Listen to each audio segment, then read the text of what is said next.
ফান্ডিংকে আমরা এন্ডিং করে দেবো। কেউ মনে করছেন এটা বাংলাদেশ, আমি বাংলাদেশকে ভালোবাসি, ওরা আমাদের মতো কথা বলে, ওদের সংস্কৃতি আমাদের সংস্কৃতি এক। কিন্তু মনে রাখবেন, বাংলাদেশ একটা আলাদা রাষ্ট্র, ভারতবর্ষ একটা আলাদা রাষ্ট্র। মোদী বাবু, আপনার পার্টিকে দিয়ে আগুন লাগাচ্ছেন।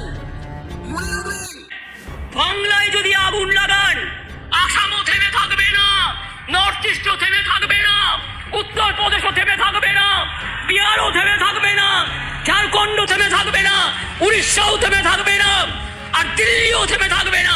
আপনার চেয়ারটা আমরা টলমল করে দেবো। চেয়ার দখলের লড়াই, ক্ষমতা থাকলে ভোটে যাও, গুলি নয়, ডেড বডি নয়, লাশ নয়, ক্ষমতা তোমাদের হাতে। কেন করছো না ফাঁসির জন্য, যে এইসব ধর্ষণ করলে ফাঁসি হবে? কেন এই আইনটা করছো না? অভিষেক যেটা বললো আমি তো সেটা লিখেছি। আমি এখনো বলি, নরেন্দ্র মোদী, আপনার পার্টি কতটা আমায় চেনে আমি জানি না, কিন্তু আমি এটা মনে করি, যতই ফান্ডিং করুন, অনেককে ফান্ডিং করছেন আপনারা, খবর আমরা রাখি। মনে রাখবেন, ওই ফান্ডিংকে আমরা এন্ডিং করে দেবো। আমরা এটা করতে পারি।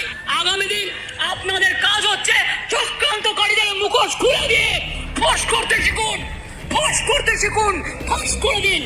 আর ওদের বলে দেবেন, বাংলায় দাঙ্গা হয় না, বাংলায় সাম্প্রদায়িকতার রাজনীতি হয় না, বাংলায় আমরা সবাই একসাথে লড়বো।